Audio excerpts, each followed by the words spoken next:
Magandang araw sa inyong lahat. Ako si Sarah Miller, isang 43 taong gulang na ina na naninirahan sa isang suburb ng San Diego, California, USA. Nagtatrabaho ako bilang part-time accountant habang ginagampanan ang mga gawaing bahay at pagpapalaki sa mga anak ko. Pero ngayon mayroon akong matinding problema tungkol sa 16 taong gulang kong anak si Daisy. Alas 10 na Daisy, hindi ka ba papasok sa eskwela? 3 buwan ka nang absent, hindi ka makakagraduate niyan. Ewan ko. Aba, wag kang ganyan. Hanggang kailan ka ba magiging ganyan? Ang ingay mo, wag mo akong pakialaman. Padabog niyang isinara ang pinto. Ang kuwarto niya ay punong-puno ng nagkalat na damit. Nakatambak sa mesa ang mga kahon ng pizza at mga supot ng chichirya. Hindi lang siya hindi pumapasok. Unti-unti ring tumaba si Daisy, nagaspang ang balat at maghapon lang nakatutok sa telepono, nanonood ng TikTok. Sabi niya, may daan-daan siyang followers sa social media, pero sa totoong buhay wala siyang kaibigan. Hindi rin siya nakakaramdam ng pagtanggap sa paaralan, kaya tuluyan na siyang huminto sa pagpasok. May nakaranas na ba sa inyo ng ganito? Bigla na lang nagbago ang anak mo at hindi mo na alam ang gagawin. Kinausap ko ang asawa kong si Mark. Mahal, hindi ko na kaya. Sinubukan na natin ang counseling pero walang epekto. Kung magpapatuloy pa ito, kalma. Balang araw maiintindihan niya rin. Balang araw. 3 buwan na. Mag-isip ka naman ng konkretong solusyon. Oo nga. Pero hindi naman maganda kung pipilitin natin siya. 'Di ba? Ganyan ka na lang palagi. Wala ka namang ginagawa sa huli. Hindi talaga maaasahan ang asawang ganito. Ako na lang ang mag-iisip ng paraan. Naghanap ako ng naghanap sa internet. Hanggang sa may nakita akong artikulo, ang pag-aaral sa ibang bansa, nagbago ng buhay, ang babaeng housebound ay himalang nabuhay muli sa Pilipinas. Ano ito?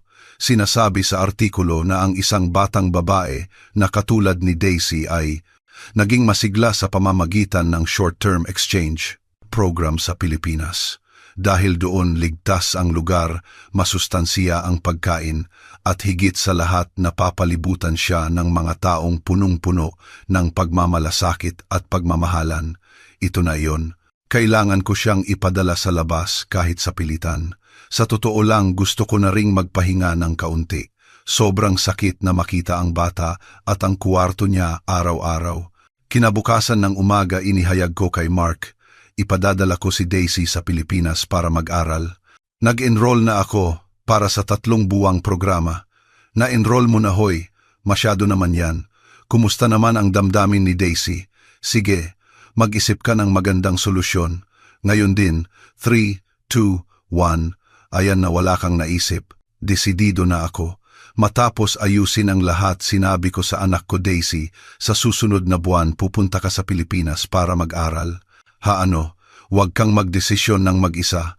Ayaw ko talaga naku Pilipinas yun Hindi ba yun ang bansa ng paborito mong halo-halo at mga kakanin? Makakapag-aral ka pa sa isang high school sa Pilipinas na malapit sa lugar ng mga idolo mo. Maganda pa ang uniform nila, alam mo ba? Uniforme. Pero nakakatakot ang hindi pamilyar na bansa. Wala tayong magagawa, Daisy. Gusto mo bang manatiling ganyan, nakakulong sa kwarto? Kung pumunta ka sa Pilipinas, baka maging bago kang tao sa lugar na walang nakakaalam ng nakaraan mo. Kahit labag sa kalooban pumayag si Daisy, o mas tama sigurong sabihin pinilit ko siya. Nang araw ng pag-alis sa airport, makailangan ko ba talagang umalis? Ayos lang yan. 3 buwan lang, mabilis lang yan. Tumawag ka kaagad kung may problema ha. Sa unang linggo halos araw-araw tumatawag si Daisy. Mabait ang host family, iba ang pagkain pero masarap. May isang ate-ate liyan, tinuruan niya ako ng marami. Nagpadala pa siya ng litrato ang mesa ng host family habang kumakain. Ang ganda. Mukhang maayos ang lahat. Pero pagkatapos ng 3 linggo, biglang nabawasan ang tawag niya. Kapag nagte-text ako, sumasagot lang siya ng ayos lang o maraming ginagawa. Anong nangyari? Siguro ay nag-enjoy siya at busy. Maganda yan, pero nag-aalala pa rin ako. Pagkatapos ng 2 buwan, bigla akong tinawagan ni Daisy sa video call. Mapakinggan mo ako. Ano? Mukhang masigla ka ah. Ayaw ko nang umalis sa Pilipinas. Ha? Gusto mong manatili diyan? Palawigin ang pag-aaral? Teka, anong sinasabi mo? Anong ibig mong sabihin? Basta ayaw kong umuwi. Gusto ko rito. Sabihin mo sa akin ang dahilan. Anong nangyayari? Mahirap ipaliwanag. Basta hindi ako babalik, putol ang tawag. Ano ba talaga ang nangyayari? Kinabukasan tumawag ako at inulit lang ni Daisy ang parehong bagay. Ayaw ko talagang umuwi. Natatakot akong bumalik sa Amerika. Natatakot ako. Natatakot ka sa ano? May ginawa ba sa iyo ang host family? Hindi. Hindi ganun. Basta ayaw ko nang bumalik. Sarah, hindi ba dapat puntahan na natin siya? Ano ba talaga ang nangyayari? Baka pinipilit siyang gumawa ng isang bagay. Hindi siguro, pero kung magpapatuloy pa ito matatapos ang 3 buwan at hindi na talaga siya babalik. Tama. Kaya nagdesisyon kami na sunduin siya. 1 linggo bago matapos ang exchange, pupunta kami sa Pilipinas at makikinig sa kanya ng direkta. Sa ganoong paraan nag-emergency booking kami ng ticket papuntang Pilipinas. Anong nangyari sa batang? Yun baka na brainwash na. Pagbaba namin sa eroplano napahinto ako. Mark, tingnan mo ang sahig ng terminal ng NAIA Ninoy Aquino International Airport. Ang kintab, walang kahit anong basura sa sahig. At saka ang dami namang convenience store at ang dali ng biyahe. Hindi ito ang oras para pag-usapan yan. Sumakay kami sa tren papunta sa probinsiya kung nasaan si Daisy. Sa labas ng bintana makikita ang malawak na luntiang palayan rice fields. Ano kaya ang ginagawa ng batang yon sa ganitong lugar? Ikaw ang nagpadala sa kanya rito, di ba? Tama, pero pagbaba namin sa maliit na istasyon ng tren, inamin kong kinabahan ako. Dahil ipinaalam namin ang pagbisita, naghihintay na sa pintuan ang nanay ng host family, si Aling Maria. Welcome Mrs. Sarah, Mr. Mark. Pasensya na sa abala. Sinundo si Daisy sa eskwela, pauwi na rin yon. Sige, tuloy po kayo. Nang ipasok kami sa loob ng bahay, nagulat ako. Mahaba, mabango ang Nara wood na sahig, presko ang hangin. Mula sa sala tanaw ang palayan. Magtitimpla lang ako ng tsaa. Tungkol kay Daisy. Naku, napakabait na bata ni Daisy. Madalas siyang tumulong, malaking tulong talaga. Ha, tumulong ang batang yun, opo. Ngayon nahilig siya sa pagluluto ng Filipino food. Magkasama kaming naghahanda ng hapunan araw-araw. Nagluluto ang batang. Yon, hindi ako makapaniwala. Sa bahay hindi niya kayang kumuha ng sarili niyang tubig. Bukod pa riyan, gumigising na siya nang maaga, nag-aayos ng kuwarto at nagtitiklop ng damit. Si Daisy ba talaga yan? Ngumiti si Aling Maria. Medyo mahirap noong una pero nagbago na talaga siya. Nga pala, tatawagin ko si Tatay Jose. Pumasok si Tatay Jose, ang tatay ng host family, mula sa likod bahay. Hello Mrs. Sarah, Mr. Mark. Marami akong narinig mula kay Daisy tungkol sa inyo. Hindi naman siguro nagbigay ng gulo ang anak namin, di ba? Naku, hindi po. Sa halip mukhang masaya si Ate Lian. Araw-araw silang nagtatawanan. Sila na yan, si Daisy at si Ate Lian. Nandito na kami. Nandito na rin ako. Ang nakita ko ay, sino yan? Ang babaeng nasa harap ko ay sigurado akong anak ko. Payat, mapula-pula ang kutis at maayos ang buhok. Pumasok ang anak kong nakauniforme sa high school sa Pilipinas, maayos na inilagay ang sapatos niya. Mapa Daisy, ikaw ba talaga yan? Hindi ako makapaniwala, para kang ibang tao. Sandali lang po, ilalagay ko lang ang gamit ko at maghuhugas ng kamay. Inilagay ang gamit, naghugas ng kamay. Kusa Daisy, bilisan mo, kailangan mong tulungan si Mama, darating na po. Masaya silang naglaho sa kusina. Mark, nananaginip ba ako? Ako rin, hindi ako makapaniwala. Haha, nagulat ba kayo? Noong una medyo nahirapan siya, hindi siya sanay sa buhay sa Pilipinas. Pero dinala siya ni Ate Lian kung saan-saan at unti-unti siyang nagbago. Medyo bibo, masigla kasi ang anak ko, hinila si Daisy palabas. Ganyan kasi ang dati sa Pilipinas. Naglalaro ang mga kapitbahay at binabantayan sila ng mga matatanda. Sa Amerika, nababawasan na rin. Yan dahil sa mga panganib. Diba? Ganoon din sa Pilipinas. pero sa bayan na ito, nananatili pa rin ang puso ng komunidad. Sumilip si Ate Lian mula sa kusina. Noong una nairita siya nang yayain ko siyang lumabas. Pero sabi ko, ang saya kaya, sa huli, nahilig siya. Nagbisikleta pumunta sa palengke market nakipaglaro. Ngayon niya lang nalaman na mas masaya pala sa labas kaysa sa pagtingin sa telepono. Kinagabihan naghapunan kami kasama ang host family. Espesyal na luto namin ni Daisy, yan ngayon. Sige ma, ikaw ang mauna. Mag-uusap muna kami ni Daisy bago kumain. Matungkol doon sasabihin ko na, hindi ako babalik. Ha, gusto mong manatili sa Pilipinas. Palawigin ang pag-aaral. Teka iyan, ang dahilan kung bakit kami pumunta rito. Kumain muna tayo ma, gutom ka na siguro. Kumain tayo ng dahan-dahan habang nag-uusap, sabi ni Tatay Jose. Oo nga, kumalma muna at kumain. Tumulong si Daisy sa paghahanda ng mesa. Napuno ang mesa ng mababangong Filipino food. Sinigang na isda, inihaw na tilapia, adobong baboy at ginisang gulay kasama ang kanin. Daisy, salinan mo si Mama ng tubig, utos ni Aling Maria. Inabot ni Daisy sa akin ang baso. Daisy, alam mo na ring magsalin ng tubig. Si Aling Maria po ang nagturo sa akin. Sige po, kumain na tayo. Sa Pilipinas, bago kumain, sinasabi nating kainang may biyaya po. Let us eat with grace, blessing. Ito ay pasasalamat sa mga nagbigay ng pagkain, sa mga naghanda at sa lahat ng nilalang. Kainang may biyaya po. Kainang may biyaya po. Nagsimula kaming kumain. Nagulat ako nang makita kong sanay na si Daisy gumamit ng kutsara at tinidor at malinis niyang kinain ang isda. Daisy, sanay ka na sa kutsara at tinidor. Si Ate Lian ang nagturo sa akin. Mabilis matuto si Daisy. Ang ngiti ni Daisy ay hindi ko pa nakita sa bahay. Mamasyadong matapang ang lasa ng pagkain sa Amerika. Ang daming cheese at sauce. Siguro hindi ko na alam ang orihinal na lasa ng pagkain. Ang Filipino food ay nakatuon sa orihinal na lasa ng ingredients. Walang masyadong processing. Noong bata pa ako, ganyan din dapat ang pagkain namin. Kahit ngayon nabawasan na ang tradisyonal na pagkain, pero gumanda rin ang balat ko. Diba? Sigurado ito ang kapangyarihan ng lutong Pinoy. Pumayat din ako, pero maayos naman akong kumakain. Hindi ako makapaniwala. Sa bahay puro pizza at chips lang ang kinakain niya. Matapos kumain, tumayo si Daisy ng maayos. Salamat po sa pagkain. Ako na po ang magliligpit. Ha, magliligpit. Mabilis na nagsimulang magligpit ng mga plato si Daisy. Tutulungan kita. Masaya silang dalawa at nagsimula ng maghugas.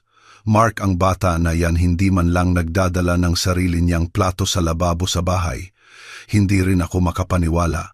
Bumalik si Daisy mula sa kusina. Mapa, matulog muna kayo sa hotel ngayon. Bukas mag-uusap tayo ng mahaba. Gusto ko kayong dalhin sa maraming lugar. Ang tungkol sa pag-uwi, pag-usapan na lang natin bukas. Ipinapangako ko sasamahan ko kayo bukas. Maraming lugar dito na nagustuhan ko. Kung gayon, magpahinga muna kayo ngayon. Ihahatid ko na kayo sa hotel. Magkita tayo ulit dito bukas ng 10:00 ng umaga, okay? Sige po. Mark, masyado siyang nagbago. Nakakatakot. Ito ba ang brainwashing? Imposible. Sigurado magandang pagbabago ito. Pakinggan na lang natin siya bukas ng dahan-dahan. Tama. Pero hindi ako makatulog. Ano ba talaga ang nangyari sa Pilipinas? Bakit ayaw niyang umuwi? Ano ang kinatatakutan niya? Kinabukasan ng 10:00 ng umaga, lumabas si Daisy at si Ate Lian. Good morning, madadalhin namin kayo sa Lumang Bayan Old Town Heritage Site ngayon. Naglakad kami patungo sa Lumang Bayan kung saan nakahanay ang mga lumang bahay at tindahan. Andito pala ang magulang ni Daisy. Ang galing mo, nakpalagi siyang masigla at bumabati. Kumusta ka, Daisy? Ayos lang po. Babalik po ulit ako. Kilala ka ng lahat, Daisy, Noong una nahihiya ako pero sobrang mainit ang pagtanggap ng lahat. Dati sinasabi ni Daisy na walang taong basta-basta lumalapit sa Amerika. Diba? Oo, sa Amerika nag-iingat ka. Pero iba rito, lahat napakabait. Dinala kami ni Daisy sa isang tindahan ng kakanin. Ang puto rice cake nila rito sobrang sarap. Maaba, dumating na pala ang mga magulang ni Daisy. Ang saya, sige, libre treat ko yan. Salamat po. Umupo kami sa isang upuan sa labas at kumain ng puto. Ang sarap nito, malambot pero hindi nakadikit sa ngipin. Hindi tulad ng mga dessert sa Amerika, hindi masyadong matamis ang mga kakanin ng Pilipinas. Banayad lang ang tamis, hindi nakakasuklam. Malalasahan mo ang bigas, wala ring blue cake o donut dito. Mangumiti si Daisy habang kinakain ang puto. Pero hindi ko na kaya pang maghintay. Daisy, sabihin mo sa akin, bakit gusto mong manatili sa Pilipinas, manatakot ako sa Amerika? Sa paaralan inaasar ang katawan ko. Sa social media lahat ay nagpapakita ng perfect na litrato.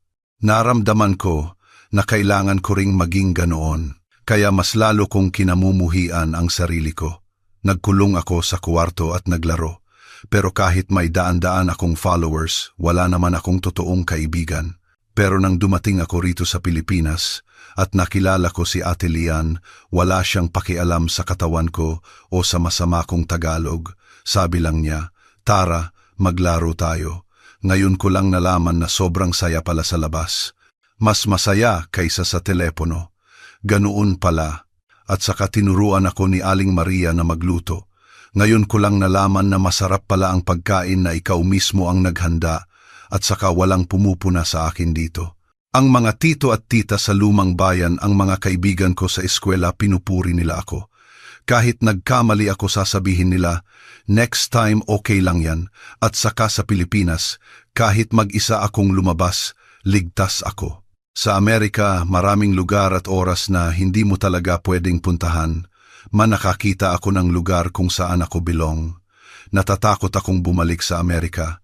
Natatakot akong mag-isa ulit. At saka may nakita akong gusto kong gawin. Gusto mong gawin? Gusto kong mag-aral ng nutrisyon. Gusto kong magtrabaho na nagpapakinis sa buhay ng tao sa pamamagitan ng pagkain. Nutrisyon na. Pagdating ko rito sa Pilipinas, nagbago ang katawan at puso ko dahil sa pagkain. Gusto kong iparating ang karanasang ito sa mga taong may parehong problema. Sinabi ni Daisy na gusto niya ring ituro sa mga bata sa Amerika ang mga benepisyo ng healthy food. Oo, gusto kong turuan ang mga batang kumakain lang ng junk food tungkol sa pagkain na talagang mabuti para sa katawan. Gusto kong mag-aral pa rito. Seryoso ka ba, Daisy? Opo. Kaya sige na po, hayaan niyo na akong manatili rito. Pero hindi yun posible. Paano ang high school? Paano ang visa, Daisy? Naiintindihan ko ang damdamin mo, pero isa itong malaking desisyon ng pamilya. Hayaan mong mag-usap muna kaming dalawa ng mama mo, haha. Anong sinasabi mo? Mag-usap ulit tayo bukas. Yun. Pag-iisipan namin ng mabuti, Daisy. Bukas titingnan natin ang buhay mo sa eskwela at saka natin didesisyonan kung talagang masaya ka rito. Hindi pa huli para magdesisyon, tama, pero hindi pa rin ako makatulog. Ang nagniningning na mga mata ni Daisy habang nagsasalita tungkol sa pangarap niya, anong dapat kong gawin. Kinabukasan ng umaga, tinanaw namin si Daisy mula sa malayo habang papasok siya sa eskwela. Magkasama sila ni Ate Lian at tumatawa. Daisy, good morning. Good morning, bilis, tatakbo na tayo, may late na tayo. Ha talaga, tara takbo na. Tumakbo silang dalawa nang nakangiti. Mark, hindi ko pa siya nakitang ganyan kasaya. Oo nga, talagang masaya ang bata na yan dito. Napagtanto ko, hindi si Daisy ang pasanin. Si Daisy ang pinakamamahal ko at ipinagmamalaki kong anak. Kinagabihan nag-usap kaming tatlo. Daisy, una magtapos ka muna ng high school sa Amerika. Pagkatapos sa kolehiyo, bumalik ka sa Pilipinas. Gusto mong mag-aral ng nutrisyon. Diba? Maghanda ka sa loob ng 3 taon. Mag-aral ka rin ng Tagalog. Pagkatapos bumalik ka na. Ate Lian, okay ba yun? Ayos yun. Magkaibigan pa rin tayo. Hindi kailangang magmadali. Mahalaga rin ang oras ng paghahanda. Magkikita pa rin tayo. Pagkatapos ng 3 taon, talaga, pwede akong bumalik para magkolehiyo, Daisy. Patawarin mo ako, para akong nagtaboy sa iyo nang ipadala kita sa Pilipinas. Pero napakagaling mong bata. Hindi ko napansin na napakasipag mong bata. Daisy, mag-aral ka ng mabuti sa 3 taon na ito at pagkatapos pwedeng magkolehiyo ka sa Pilipinas. Ipinagmamalaki ka ni Mama. Talaga, pero may kondisyon. Mag-aral ka ng mabuti ng Tagalog at saka panatilihin mo ang sarili mo ngayon kahit bumalik ka sa Amerika. Opo, ipinapangako ko. Makalipas ang ilang buwan mula nang umuwi si Daisy. Araw-araw gumigising siya ng mag-isa at pumapasok sa eskwela. Pag-uwi, nag-aaral siya ng Tagalog. Tuwing weekend, tinuturuan niya ako magluto ng Filipino food. Malinis ang kuwarto niya.